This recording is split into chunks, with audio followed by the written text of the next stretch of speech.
بسم الله الرحمن الرحیم. عرض سلام و ادب دارم خدمت همه دوستان و همراهان عزیز. امیدوارم حالتون خوب باشه. میلاد بهمن آبادی هستم و در خدمتتونم با 32مین جلسه از آموزش تحلیل تکنیکال به سبک فرسود. تو این جلسه می‌خوایم در مورد نحوه سیگنال گرفتن از ایچیموکو صحبت کنیم. سیگنال‌های متفاوت و زیادی رو میشه ازش گرفت، اما توجه داشته باشید که مثل روش‌های گذشته بر اساس یک سیگنال به هیچ عنوان معامله انجام ندید. حداقل چند تا از سیگنال‌هایی که توضیح میدیم رو با هم دیگه ترکیب کنید، استراتژی خاص خودتون رو تعریف و طراحی کنید و با اون شروع به معامله کنید. هرچند که از پرویس اکشن هم کنارش میتونید استفاده کنید. این دیگه کاملا برمیگرده به خودتون و روشی که برای معامله دارید. من به ترتیب سیگنالایی که از هر کدوم از قسمت‌های ایچیموکو میشه گرفت رو تو این جلسه میگم. اگر وقت بشه در مورد سیگنال‌های ترکیبی و استراتژیایی که وجود داره هم توضیح میدم. اگر نشه توی جلسات بعدی در مورد چند تا از استراتژی‌های ایچیموکو صحبت میکنیم. بریم روی 4 تا توضیحات رو اونجا خدمتتون عرض کنم. اول از همه یه توضیحاتی در مورد تب اینپوتس تنظیمات ایچیموکو بگم. مورد اولی که از خط کانورژن لاین یا تنکنسن هست که توی جلسه قبلی گفتیم خط قرمزمونه و دور زمانیش 9 میشه این خط.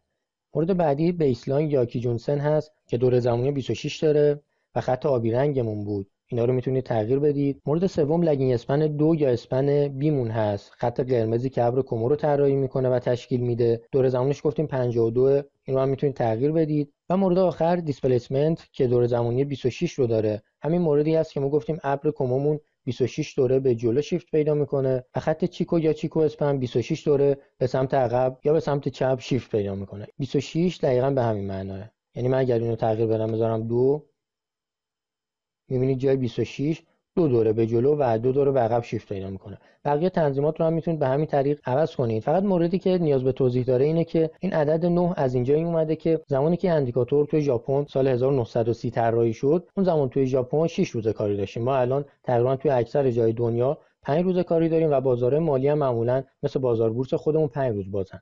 اما اون زمان 6 روز بود و این 9 دقیقاً به معنای 1.5 هفته کاریه. 6 روز برای هفته اول و 3 روز از هفته دوم که 1.5 هفته کاری میشه. مورد بعدی که 26 هست به معنای 1 ماه کاریه و مورد بعدی که 52 به معنای 2 ماه کاریه. یه سری از دوستان میان تنظیمات رو به گونه‌ای تغییر میدن که متناسب بشه با بازارهایی که 5 روز باز هستن در طول هفته. تنظیمات به این صورت میشه که ما خط اول رو 8 میذاریم، تقریبا میشه گفت 1.5 هفته میشه. خط دوم رو 22 میذارم، ما 22 روز کاری توی یک ماه داریم و خط سوم رو 44 میذارن که 2 ماه کاری میشه. به این صورت تنظیمات رو تغییر میدن و ایچیموکو هم یه مقدار تغییر میکنه و به این صورت با ایچیموکو کار میکنن. تنظیمات دیگه ای هم هست توی سطح اینترنت، میتونید اونها رو سرچ کنید. به عنوان مثال عدد 12 رو اینجا میذارن، 24 رو اینجا و 120 رو اینجا، یا موردهای دیگه عدد 9 رو اینجا میذارن، عدد 30 رو و عدد 60 رو. من خودم معمولا از تنظیمات دیفالتش استفاده میکنم به این دلیل که اکثریت معامله‌گرها از همین استفاده میکنن و ما بهتر سیگنالی رو از ایچیموکو بگیریم که اکثریت بازار دارن اون رو میبینن نه اقلیت. به عنوان مثال اگر تنظیمات 12 24 120 رو بذاریم، احتمالاً تعداد خیلی کمی از این تنظیمات استفاده میکنن و ما جایی سیگنال میگیریم که عده کمی دارن اون سیگنال رو میبینن. بنابراین شانس موفق شدن اون سیگنال یه مقدار میاد پایین. من خودم معمولاً از تنظیمات دیفالت استفاده میکنم، اما شما تنظیمات رو تغییر بدید و به هر شکلی که احساس میکنید سیگنال بهتر و قوی‌تری بهتون میده، تنظیمات رو به همون صورت تنظیم کنید. یه توضیح کوتاهی بود در مورد تنظیمات ایچیموکو و بریم سراغ سیگنالایی که میتونیم ازش بگیریم. فقط من چون تنظیمات رو بردم به حالت دیفالت، نیاز هست که رنگش رو هم عوض کنم. تنکنسن قرمز میشه و کیجونسن آبی. چون میخوام با تنکنسن و کیجونسن شروع کنیم، من این خط‌ها رو غیر فعال میکنم. ما هر کدوم از اجزای ایچیموکو رو به این صورت پیش میبریم و توضیح میدیم که میخوایم ببینیم روند صعودی اون به چه صورته، روند نزولی به چه صورته، روند رنج یا خنثی به چه صورته و چطور میتونیم این سیگنال ها رو ازشون بگیریم. به این صورت هر کدوم از اجزا رو توضیح میدیم. با تنکنسن و کیجونسن شروع میکنیم. ببینید ما توی مووینگ اوریج ها گفته بودیم، توی اندیکاتورهای مووینگ اوریج، زمانی که شکست بین مووینگ اوریج ها یا کراس مثل اینجا یا اینجا شکل میگیره، ما سیگنال خاصی میتونیم بگیریم. توی جلسه قبلی هم خیلی کوچیک بهش اشاره کردم. به عنوان مثال ببینید ما اینجا کراس تنکنسن و کیجونسن رو داریم. حالا چه سیگنالی میشه از اینها گرفت؟ زمانی که تنکنسن کیجونسن رو به سمت بالا بشکنه، مشابه با چیزی که اینجا میتونید ببینید. این تنکنسن از خط قرمز و کیجونسن خط آبی. زمانی که تنکنسن کیجونسن رو به سمت بالا میشکنه، این میتونه اولین سیگنال برای ما باشه که یک روند یا حداقل یک موج صعودی رو احتمالاً داشته باشیم. مثل اینجا که دقیقاً میبینید کراس انجام شده و اینجا یک موج صعودی رو ما داریم. پس این میشه سیگنال صعودی که از این دو خط میشه گرفت. حالا سیگنال نزولی به چه صورته؟ دقیقاً برعکس چیزی که اینجا توضیح داریم. اگر یه مثال خوب اینجا پیدا کنم، تقریبا مشابه با چیزی که اینجا داریم. زمانی که تنکن-سن خط کیجون-سن رو به سمت پایین شکسته، این میتونه اولین سیگنال برای داشتن یک موج یا یک روند نزولی برای ما باشه. دقت داشته باشید که توی روندهای نزولی تنکن-سن پایینه و توی روندهای صعودی مثل اینجا تنکن-سن بالاه. حالا روندهای رنج رو چجوری به واسطه این دو خط میتونیم پیدا کنیم؟ من اگر یه مثال خوب بتونم اینجا پیدا کنم از روند رنج،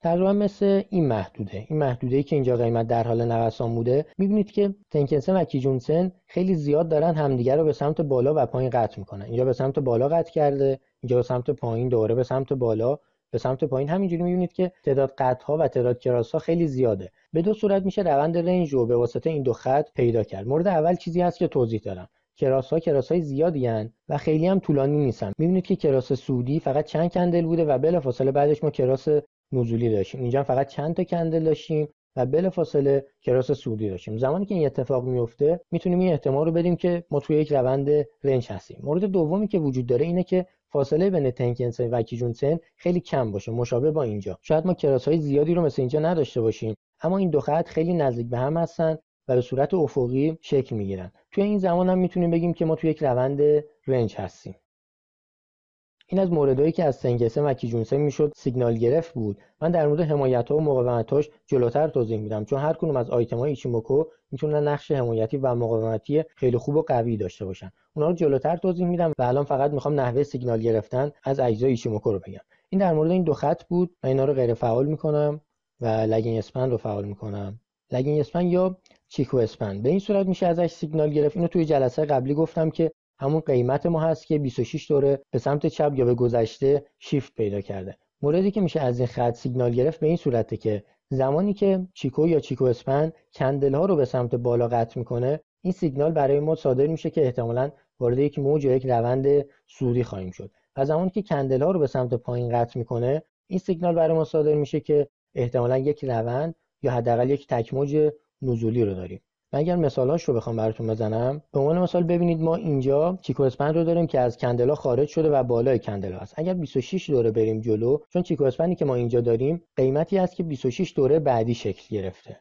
اگر بیایم جلو 26 میشه اینجا روی این کندل سبز رنگ، یعنی زمانی که این کندل سبز رنگ شکل گرفته چیکو ما اینجا بوده. بنابراین ما از اینجا میتونستیم این احتمال رو داشته باشیم که از این کندل به بعد احتمالاً یک موج صعودی داشته باشیم. همونطور که میبینید این اتفاق هم افتاده. یا اگر اینجا رو بخوایم بررسی کنیم، اگر 26 دوره بریم جلو، اینجا این کندل قرمز رنگ میشه. ما از اینجا میتونستیم احتمال بدیم به واسطه چیکو اسپند که میتونیم وارد یک موج نزولی بشیم. همونطور که میبینید این اتفاق هم افتاده. ما ابزاری رو توی تریدینگ ویو داریم، اینو توی رهاورد یا نهایت نگرد یا ابزار تحلیلی که توی ایران داریم این ابزار رو نداریم. اون ابزار اینجا هستش با ریپلای، میتونید از این استفاده کنید. به عنوان مثال من اینجا قرارش میدم به این صورت. میتونیم به واسطه این دکمه‌ای که اینجا برای ما قرار داره دونه به دونه بریم جلو تا ببینیم لگینگ اسپند به چه صورت شکل میگیره.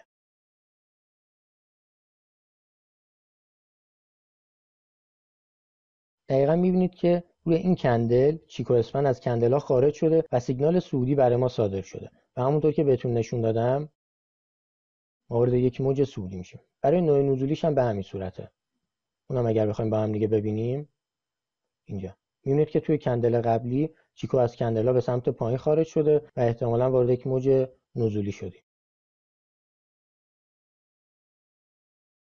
همین اتفاق هم افتاد. مورد بعدی که از چیکو میشه سیگنال گرفت به این صورت است که ما میتونیم روندهای رنج رو همونطور که از تنکن-سن و کیجون-سن میتونستیم متوجه بشیم، از چیکو اسپند هم متوجه بشیم.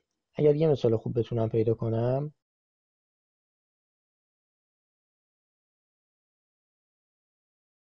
فکر میکنم اینجا مثال خوبی باشه.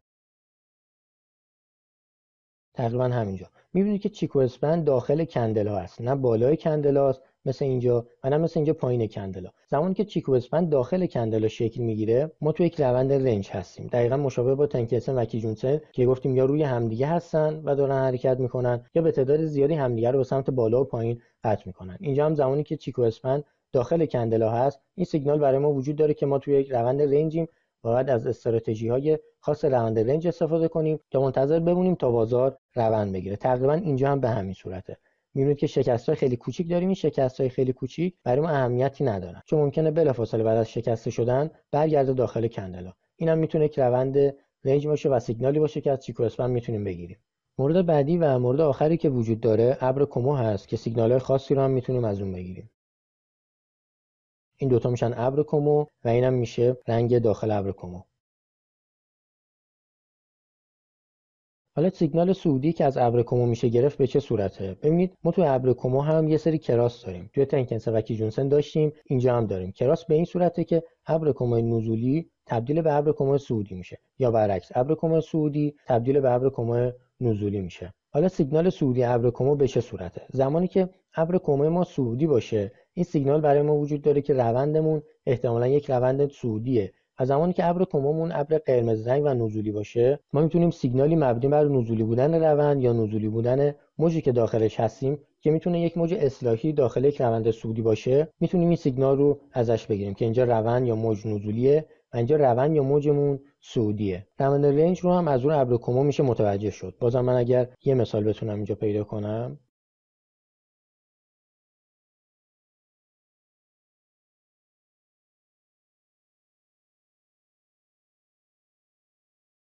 ببینید این قسمت از چارت میتونه یک روند رنج باشه، به این دلیل که ما هایر ها یا هایر لوهای خیلی مشخصی نداریم و از اون طرف لوئر لو یا لوئر های مشخصی هم نداریم. بنابراین نمیتونیم بگیم روند مشخص صعودی یا روند مشخص نزولی داریم. من این قسمت از چارت رو دارم میگم. اگر بخوام یه مقدار زوم کمتری داشته باشیم، اینجا مشخصه که روند ما یک روند نزولیه. من فقط این قسمت از چارت رو بخوام بررسی کنم.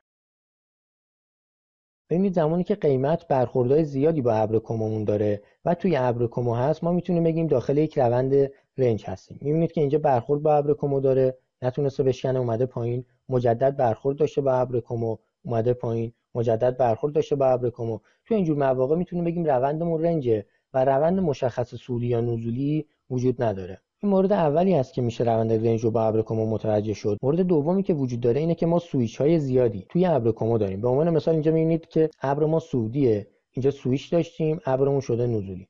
دوباره اینجا سویچ داشتیم، ابر صعودی، سویچ، ابر نزولی، اینجا مجدد صعودی، نزولی، صعودی. میبینید که ما سویچ های خیلی زیادی رو داریم. و گفته بودیم زمانی که ابرمون به طور مشخصاً سبز یا قرمزه، میتونیم بگیم روند صعودی یا روند نزولی داریم. اینجایی که ابرمون رنگ مشخصی نداره و خیلی سریع میبینید که تغییر رنگ میده و سویچ زیادی داره، این هم نوع دومی هست که میشه سیگنال روند نزولی رو از این ابزار گرفت. سیگنالی که ایکیموکو میتونستن بدن رو خیلی ساده و کوتاه سعی کردم توضیح بدم. خیلی سریع هم بریم سراغ چند تا مثال. من همه ابزارها رو اضافه میکنم، همه قسمت‌های ایکیموکو رو بریم چند تا مثال هم تو همین جلسه داشته باشیم.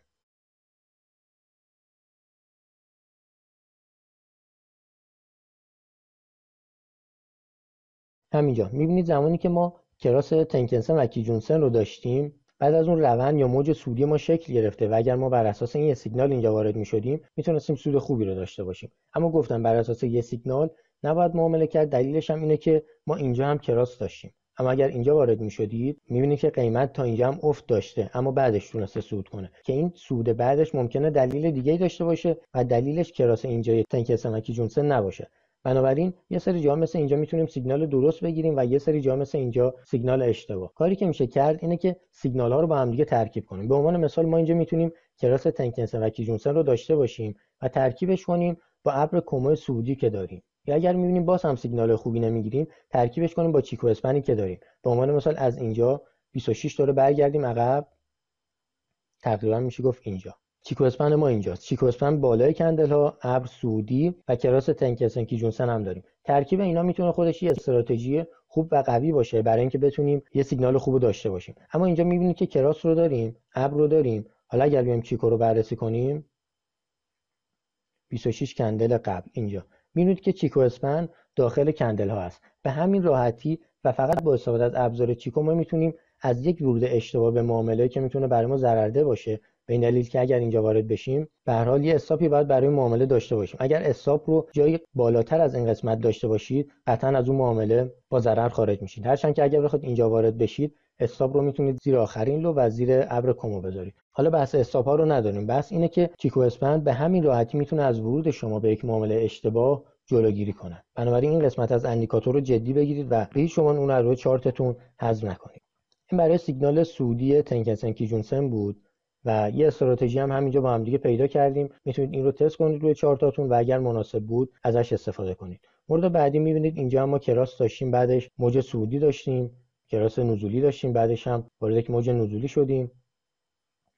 میبینید اینجا ابر کمای ما نزولیه و مشخصا روند ما هم نزولیه، یا برای روند صعودی میبینید اینجا روندمون صعودی بوده، ابر کما هم صعودیه. دقت داشته باشید که ابر کما هم 26 دوره به سمت جلو شیفت پیدا کرده و این ابر کما صعودی که میبینید اینجا تشکیل شده و 26 دوره برگردید عقب. اینجا روی این کندل ابر کمایی که تشکیل پیدا کرده و تشکیل شده صعودی بوده. پس سیگنال‌های دیگه‌ای که خودتون میتونید روی چارت پیدا کنید و اونا رو بررسی کنید. توی جلسات بعدی که داریم و در مورد ایچیموکو می‌خوایم صحبت کنیم، در مورد چند تا از استراتژی‌های دیگه هم صحبت می‌کنیم. اینو در نظر داشته باشید که تعداد استراتژی‌های اندیکاتور ایچیموکو خیلی زیاده و با یه سرچ ساده توی اینترنت میتونید به تعداد زیادی از این استراتژی‌ها دست پیدا کنید، اونها رو امتحان کنید و اگر مناسب بودن از اونها به عنوان یک روش کامل معاملاتی میتونید استفاده کنید. توی جلسات بعدی در مورد این استراتژی‌ها، نقش فوق‌العاده مهم ایچیموکو در مورد خطوط حمایتی و مقاومتی میایم صحبت می‌کنیم، به اضافه بحث تحلیل زمانی که خیلی ساده اما خیلی کاربردی از ایچیموکو تو این زمینه هم استفاده میشه توضیح میدیم. و به طور کلی بحث‌های خیلی جالب و مهمی در مورد ایچیموکو هست که توی جلسات بعدی توضیح میدم و پیشنهاد میکنم این جلسات رو از دست ندید. براتون آرزوی موفقیت توی بازارهای مالی رو دارم و تا جلسه بعدی خدا نگهدار.